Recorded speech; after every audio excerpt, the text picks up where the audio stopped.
one thing actually that I've been thinking a lot about recently is the definition of the poet. I think that that is a really fascinating archetype in the kind of Jungian sense, but also in this mythological sense of we all have creator in us. We are all ultimately the creator of our own lives and co-creating with the universe and with one another and engaging with each other.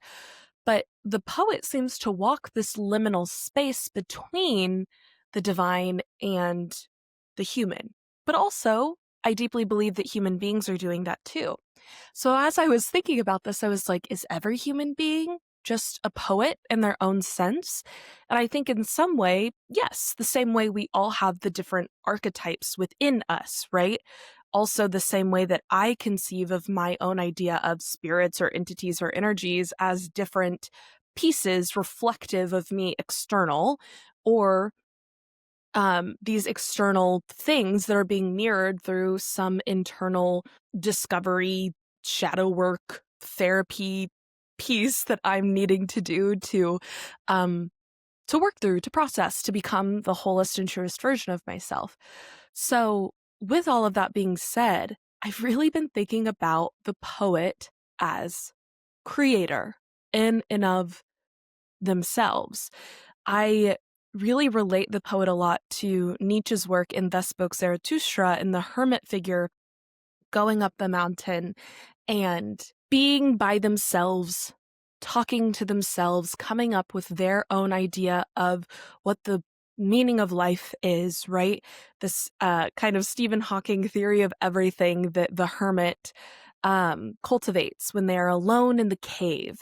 And then they light that lantern and come back down to show the light of the lantern. Metaphorically, that is this secret that they have kind of tapped into, this definition of meaning that they have created or cultivated or made for themselves, and show it to the townspeople. And in Thus Spoke Zarathustra, Nietzsche writes, actually, let me pull up the exact quote. Oh, okay, so I'm looking this up, and it's actually, the thing that I'm thinking of is one of the aphorisms from The Gay Science, not a direct quote from Thus Spoke Zarathustra, but it's the same myth that he's kind of pulling from. So I'm going to read this aphorism for you. Have you ever heard of the madman who, on a bright morning, lighted a lantern and ran to the marketplace, calling out unceasingly, "I seek God, I seek God." As there were many people standing about who did not believe in God, he caused a great deal of amusement. "Why, is he lost?" said one. "Has he strayed away like a child?" said another. "Or does he keep himself hidden? Is he afraid of us? Has he taken a sea voyage? Has he immigrated?" The people cried out laughingly, all in a hubbub. The insane man jumped into their midst and transfixed them with his glances. "Where is God gone?" he called out. "I mean to tell you, we have killed him, you and I. We are all his murderers, but how have we done it? How are we able to drink up the sea? Who gave us the sponge to wipe away the whole horizon? What did we do when we loosened this earth from its sun? Whither does it now move? Whither do we move? Away from all suns? Do we not dash on unceasingly, backwards, sideways, forwards, in all directions? Is there still an above and below? Do we not stray as though infinite nothingness? Does not empty space breathe upon us? Has it not become colder? Does not night come on continually, darker and darker? Shall we not have to light lanterns in the morning? Do we not hear the noise of the gravediggers who are burying God? Do we not smell the divine putrefaction? For even gods putrefy. God is dead. God remains dead, and we have killed him. How shall we console ourselves, the most murderous of all murderers? The holiest and the mightiest the world has hitherto possessed has bled to death under our knife. Who will wipe the blood from us? With what water could we cleanse ourselves? What lustrums, what sacred games shall we have to devise? Is not the magnitude of this deed too great for us? Shall we not ourselves have to become gods, merely to seem worthy of it? There never was a greater event, and on account of it, all who are born after us belong to a higher history than any history hitherto. Here, the madman was silent and looked again at his hearers. They also were silent and looked at him in surprise.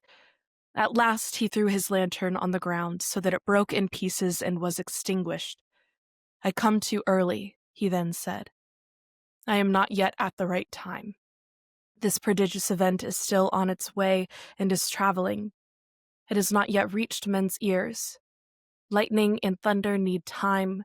The light of the stars need time.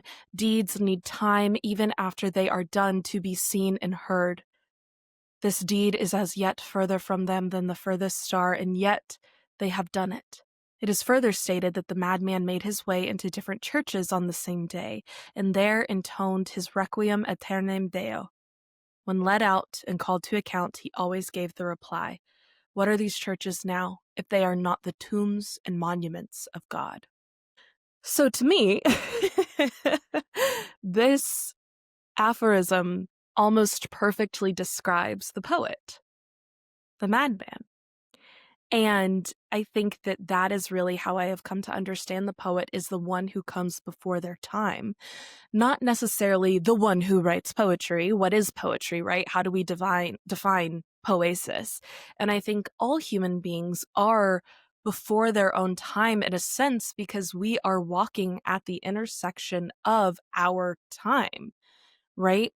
We as physical beings are existing in space-time, in 3D, in the 3D world, but to take a step forward into space while being beings that operate in the imaginal, we are kind of creating reality as we go.